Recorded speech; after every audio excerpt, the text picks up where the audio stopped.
నమస్కారం. ఫోకస్ కార్యక్రమానికి స్వాగతం.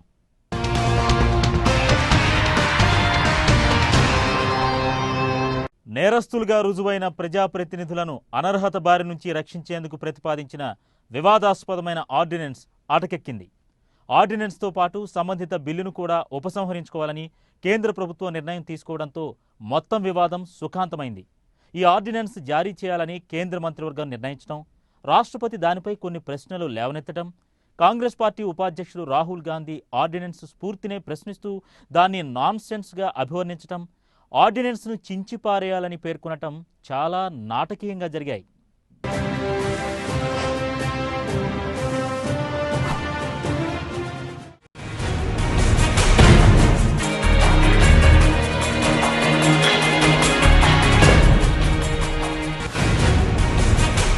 ఆర్డినెన్స్ కు ప్రజల్లో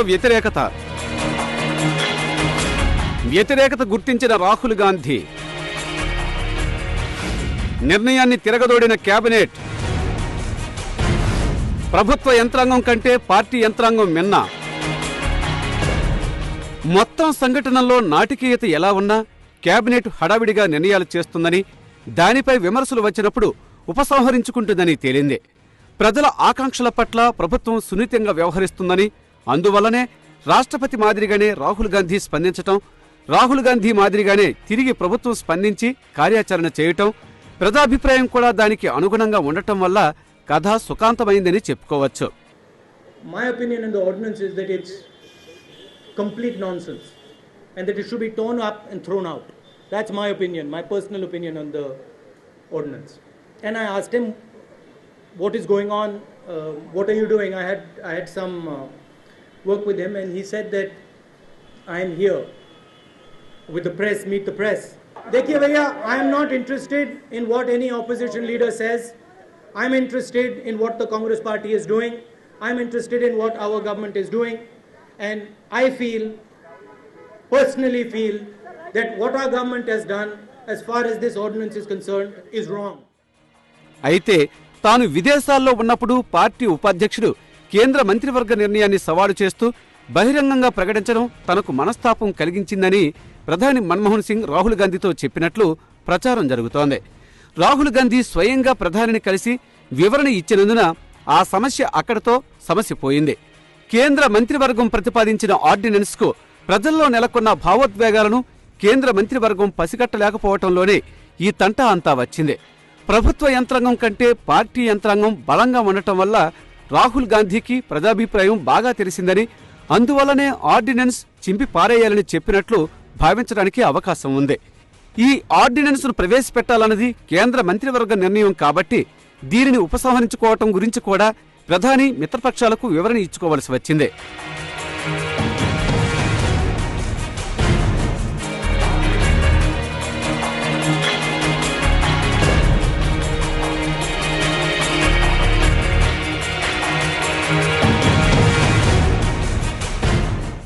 ఆర్డినెన్స్ను ఉపసంహరించడం ద్వారా ప్రభుత్వం కంటే ఒక వ్యక్తి అభిప్రాయాలకు ఎక్కువ విలువ ఇస్తారన్న సందేశం ప్రజల్లోకి వెళ్లిందని యూపీఏలోని భాగస్వామి పక్షాలైన ఎన్సీపీ, నేషనల్ కాన్ఫరెన్స్ వంటి పార్టీలు అభిప్రాయపడ్డాయి.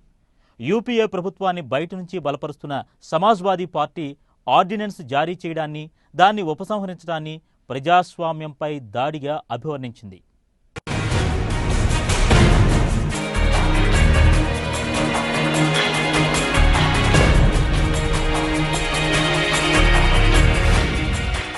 జూలై 10న సుప్రీం తీర్పుతో నేర చరిత్రలకు షాక్. ఇప్పటి వరకు ఉన్న రక్షణలకు కొట్టివేసిన సుప్రీం, బిల్లు తెచ్చేందుకు ప్రయత్నాలు విఫలం. ఆర్డినెన్స్ మార్గం ఎంచుకున్న కేంద్రం, ఎంపీలు, ఎమ్మెల్యేలు, ఎమ్మెల్సీలు వంటి ప్రజాప్రతినిధులపై నేరం రుజువై కోర్టు 2 ఏళ్లు అంతకు మించి జైలు శిక్ష విధిస్తే తక్షణం వారు ఆ పదవికి అనర్హులవుతారని సుప్రీంకోర్టు జూలై 10న తీర్పు చెప్పింది. ఇప్పటివరకు ప్రజాప్రాతినిధ్య చట్టంలోని ప్రజాప్రతినిధులకు రక్షణ కల్పిస్తూ వచ్చిన సెక్షన్ను సుప్రీంకోర్టు కొట్టివేసింది. సుప్రీంకోర్టు తీర్పు అమలు కాకుండా కేంద్రం ప్రజాప్రాతినిధ్యం చట్టం సవరణకు ప్రయత్నించింది. పార్లమెంటు వర్షాకాల సమావేశంలో బిల్లును తీసుకువచ్చింది. ఈ బిల్లు రాజ్యసభ ఆమోదం పొందలేదు.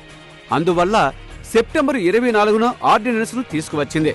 ప్రజాప్రతినిధి కోర్టు తీర్పుపై అప్పీలు చేసుకుని స్టే తెచ్చుకుంటే అనర్హత వేటు వేయకుండా చూసేందుకు కేంద్ర ప్రభుత్వం ఈ ఆర్డినెన్స్ను రూపొందించింది.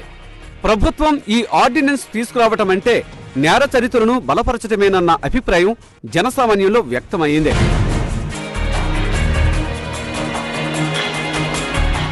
న్యాయ వ్యవస్థకు అసాధారణ అధికారాలు కట్టబెట్టడం ప్రమాదకరం అన్న అభిప్రాయం రాజకీయ పార్టీల్లో ఉంది. కానీ ప్రజా వ్యతిరేకత ఎక్కువ కావటంతో కేంద్ర ప్రభుత్వం వెనక్కు తగ్గాల్సి వచ్చింది.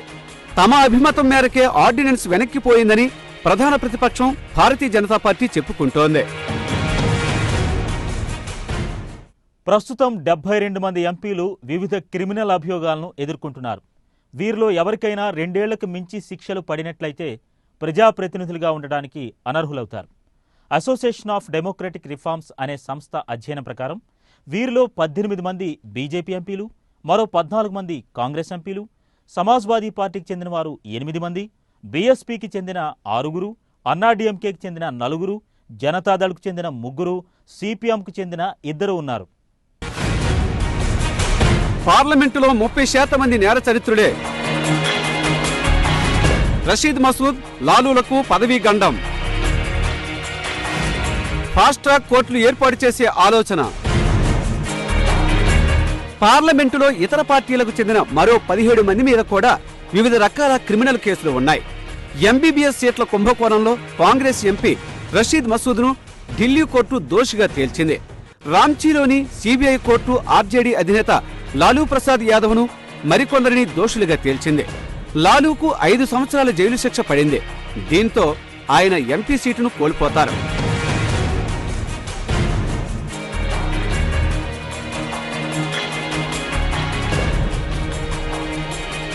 ఆరు సంవత్సరాల వరకు ఎన్నికల్లో పోటీకి అనర్హులవుతారు.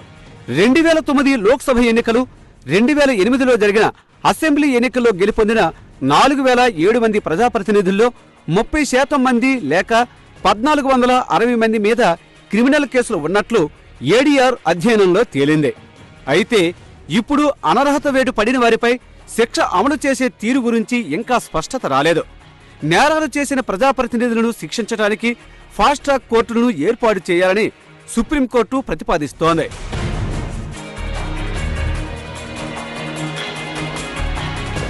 ఈ ఆర్డినెన్స్ను ఉపసంహరణ తరువాత యూపీఏ ప్రభుత్వం సుప్రీంకోర్టు ప్రతిపాదనను గట్టిగా బలపరిచే అవకాశం ఉన్నది. రాజకీయాల్లో నేర చరిత్రలకు స్థానం లేకుండా చేయాలని కోర్టులు నడుం కట్టాయి. ఛార్జిషీటు పడిన నేతలను కూడా ఎన్నికల్లో పోటీ చేయకుండా నివారించాలని కోర్టుల ముందు అనేక ప్రజా ప్రయోజన వ్యాజ్యాలు వస్తున్నాయి.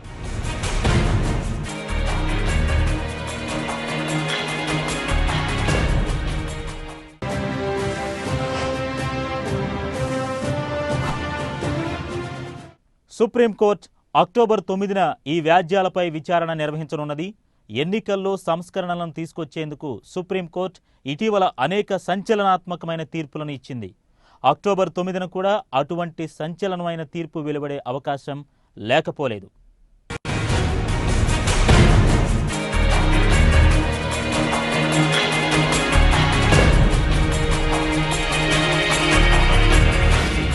ఎన్నికల సంస్కరణలు కోరుకున్న ప్రజలు, అవినీతి రహిత పాలనపై ఆకాంక్ష, అధికార యంత్రాంగంలో జవాబుదారీతనం, పార్టీకి ప్రభుత్వానికి తేడా ఉండాలి, సమాచార హక్కు చట్టాన్ని మార్చిన పార్టీలు, ప్రభుత్వంలోని కొన్ని వర్గాలు, కార్పొరేట్ సంస్థలు ఆర్థిక సంస్కరణలు కోరుతూ ఉంటే ప్రజలు రాజకీయ సంస్కరణలు, ఎన్నికల సంస్కరణలు, న్యాయ వ్యవస్థలోని సంస్కరణలు కోరుతున్నారు. సుపరిపాలన కావాలని ఆశిస్తున్నారు. పరిపాలన, పారదర్శకత, నిధుల కేటాయింపుల్లో నిష్పాక్షికత, అవినీతి రహిత పాలన, అధికార యంత్రాంగం జవాబుదారీతనం ప్రజలు కోరుతున్నారు. ప్రభుత్వాలు ఇంకా 19వ శతాబ్దంలో 21వ శతాబ్దపు ఆలోచనలతో దూసుకుపోతున్నారు. ప్రభుత్వానికి, రాజకీయ పార్టీలకు మధ్య తేడా ఉండాలన్నది ప్రజాభిమతం. కొన్ని రకాల సంస్కరణలను అడ్డుకోవటానికి రాజకీయ పార్టీలన్నీ కలవటం చూస్తూ ఉంటే ప్రజలకు, రాజకీయ పార్టీలకు మధ్య ఆలోచనా ధోరణిలో అంతరం వచ్చిందని తేలిపోతుంది. అందుకోసమే ఆయా వ్యవస్థలు ఇచ్చిన ఉత్తర్వులను, మార్గదర్శకాలను నిర్వీర్యం చేసేందుకు కొత్త చట్టాలు తేవటానికి, ఆర్డినెన్సులు తేవటానికి రాజకీయ పార్టీలు తొందర ప్రదర్శిస్తున్నాయి. రాజకీయ పార్టీల్లో ప్రజాస్వామిక ధోరణులు ఇంకా బలపడలేదు. ఉదాహరణకు ఈ సంవత్సరం జూన్ నెలలో సెంట్రల్ ఇన్ఫర్మేషన్ కమిషన్ తన ఉత్తర్వుల్లో రాజకీయ పార్టీలన్నీ సమాచార హక్కు చట్టం క్రిందకు వస్తాయని తీర్పు చెప్పింది. ప్రభుత్వం నుంచి పలు రూపాల్లో ఆర్థిక సహాయం పొందుతున్న రాజకీయ పార్టీలన్నీ ప్రజలు అడిగిన సమాచారం ఇవ్వాలని ఆదేశించింది.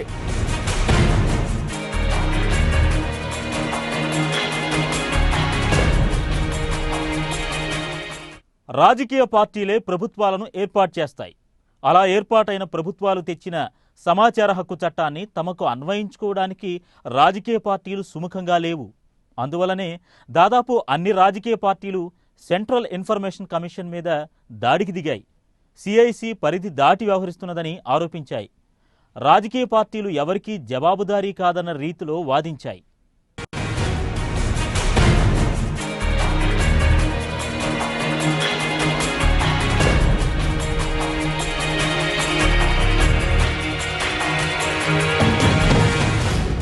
నిధుల సమాచారం ఇవ్వటానికి పార్టీలు వెనుకంజ, గుట్టు చప్పుడు కాకుండా చట్టంలో మార్పు, నేర చరిత్రల సంఖ్య పెరుగుతోంది,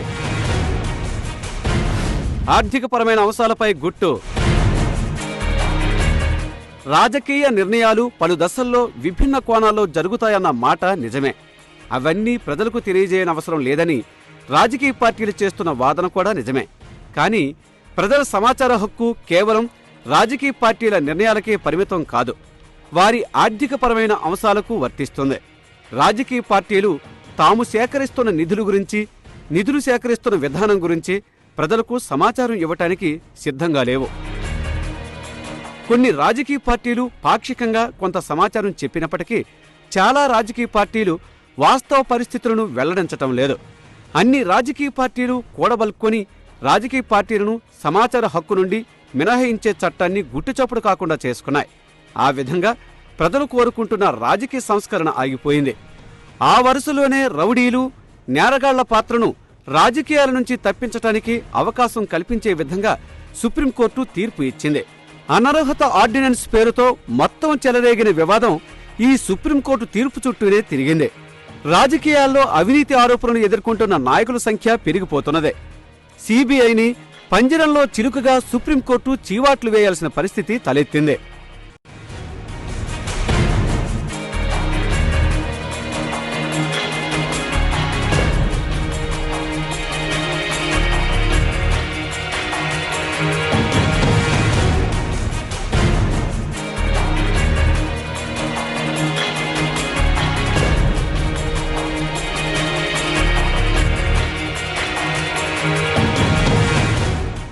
సమాజంలోనూ, రాజకీయ పార్టీలోనూ, ప్రభుత్వంలోనూ ప్రజాస్వామిక ధోరణులు బలపడాల్సిన అవసరం చాలా ఉంది.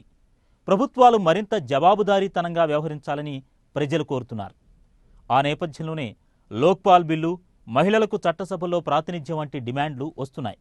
రాజకీయ నాయకులు ఫ్యూడల్ పద్ధతిలో వ్యవహరించడానికి కాలం చెల్లినట్లే.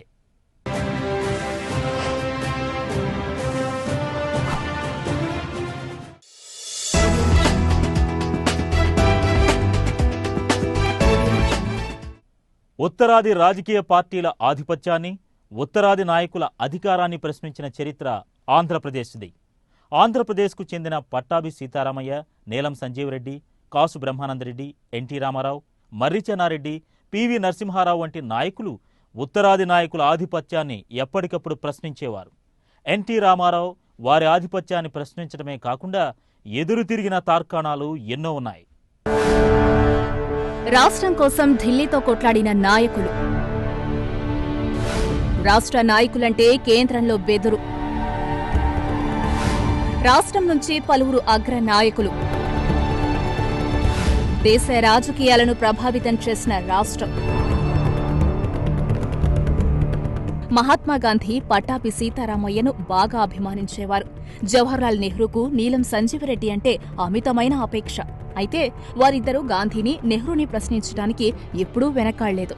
సీతారామయ్య పార్టీ విషయాల్లో అవసరమైతే గాంధీజీకి ఎదురు తిరిగేవారు.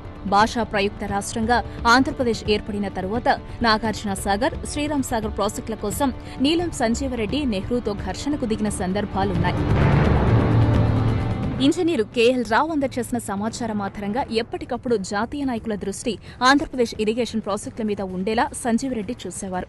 సీమ మిరపకాయ లాంటి టంగుటూరి ప్రకాశం పంతులు కేంద్రంలోని కాంగ్రెస్ నాయకులను ఎప్పటికప్పుడు సమవుజ్జీగా ఎదిరించేవారు.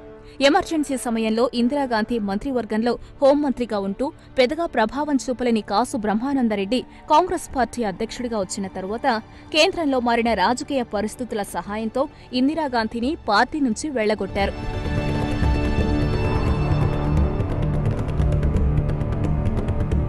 మర్రి చెన్నారెడ్డి కాంగ్రెస్ నుంచి విడివడి తెలంగాణ ప్రజాసమితి ఏర్పాటు చేసి తెలంగాణ ప్రాంతంలో కాంగ్రెస్ పార్టీని దెబ్బతీశారు. ఎన్టీ రామారావు ఇందిరను ప్రతిఘటించటమే కాకుండా కాంగ్రెస్కు వ్యతిరేకంగా ఫ్రంట్ను ఏర్పాటు చేసి ప్రతికూల శక్తులకు ఊతమిచ్చారు. కానీ ఇప్పుడు రాష్ట్రంలోని రాజకీయ నాయకుల పరిస్థితి చూస్తే ఆశ్చర్యకరంగా, విషాదకరంగా ఉంది.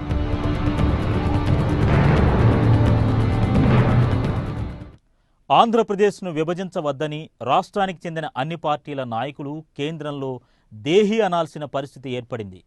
ప్రజలు తమకు సరైన నాయకత్వం లేదని, అందువలనే రాష్ట్రం విభజన దిశగా కదిలిపోతున్నదని దిగులు చెందుతున్నారు. ప్రస్తుత పరిణామాలను పరిశీలిస్తే ఇది కొంతవరకు నిజమేనని అనిపిస్తున్నది.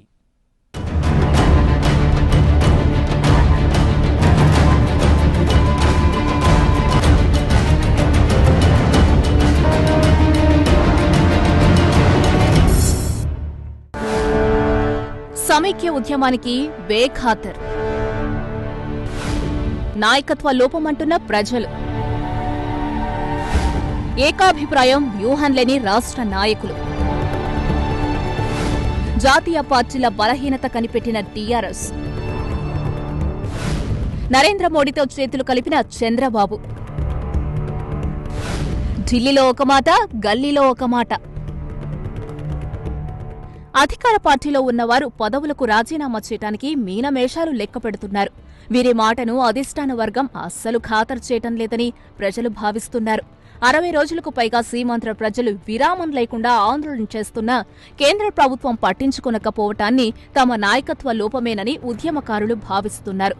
ఎమ్మెల్యేలు ఒక మార్గాన్ని అనుసరిస్తే మంత్రులు మరో మార్గాన్ని అనుసరిస్తున్నారు.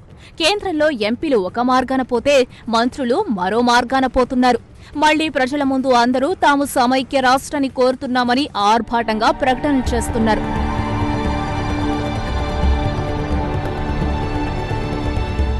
ఇదిలా ఉండగా ఉప ప్రాంతీయ పార్టీ అయిన తెలంగాణ రాష్ట్ర సమితి జాతీయ పార్టీల బలహీనతను గమనించింది. తెలంగాణ ఇచ్చే పార్టీకే మొగ్గు చూపుతామని, తమకు కాంగ్రెస్ అయినా బీజేపీ అయినా ఒకటేనని చెప్తోంది. యూపీఏ, ఎన్డీఏ పక్షాల్లో ఎవరు తమకు తెలంగాణ ఇస్తే అటువైపే మొగ్గు చూపుతామని అంటున్నది. వైఎస్సార్ కాంగ్రెస్ కూడా రాష్ట్ర విభజనపై అయోమయంలో పడిపోయి తమ నాయకుడు సీబీఐ కేసులో ఇరుక్కొని ఉన్నందున ఎటూ తోచుగా దిగాలు పడిపోయింది. సెక్యులర్ పార్టీలనే బలపరుస్తానని చెబుతూనే బీజేపీ నాయకుడు నరేంద్ర మోడీని ప్రశంసిస్తున్నది. జాతీయ స్థాయిలో చక్రం తిప్పానని చెప్పుకునే తెలుగుదేశం పార్టీ నాయకుడు చంద్రబాబు ఇప్పుడు బీజేపీ నాయకుల చుట్టూ ప్రదక్షిణలు చేస్తున్నారు. నరేంద్ర మోడీతో చేతులు కలపటంతో తన జన్మ ధన్యమైనట్లు భావిస్తున్నారు.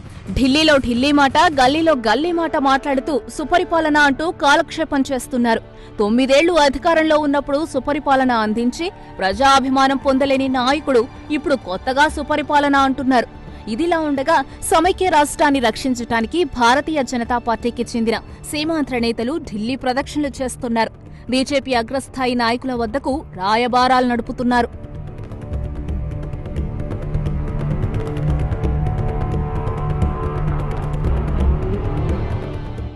జాతీయ పార్టీల నాయకులు ఆంధ్రప్రదేశ్ నుంచి వచ్చిన నాయకులను బుజ్జగించడానికి ప్రయత్నిస్తూ సమన్యాయం చేస్తామంటూ అసలు విషయాన్ని దాటవేస్తున్నారు. జనతా పార్టీ కేంద్రంలో అధికారంలో ఉన్నప్పుడు సంజీవరెడ్డిని చూసి ఢిల్లీ నాయకులు భయపడేవారు. ఎన్టీఆర్ అధికారంలో ఉన్నప్పుడు ఢిల్లీ నాయకులు రాష్ట్రం చుట్టూ తిరిగేవారు. ఇప్పుడు అన్ని పార్టీలకు చెందిన రాష్ట్ర నాయకులు ఢిల్లీ చుట్టూ ప్రదక్షిణలు చేస్తున్నారు.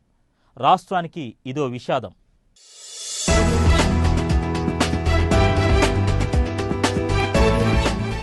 ఇది ఇవాల్టి ఫోకస్ కార్యక్రమం. రేపటి కార్యక్రమంలో మరిన్ని విశేషాలతో మళ్ళీ కలుసుకుందాం. నమస్కారం.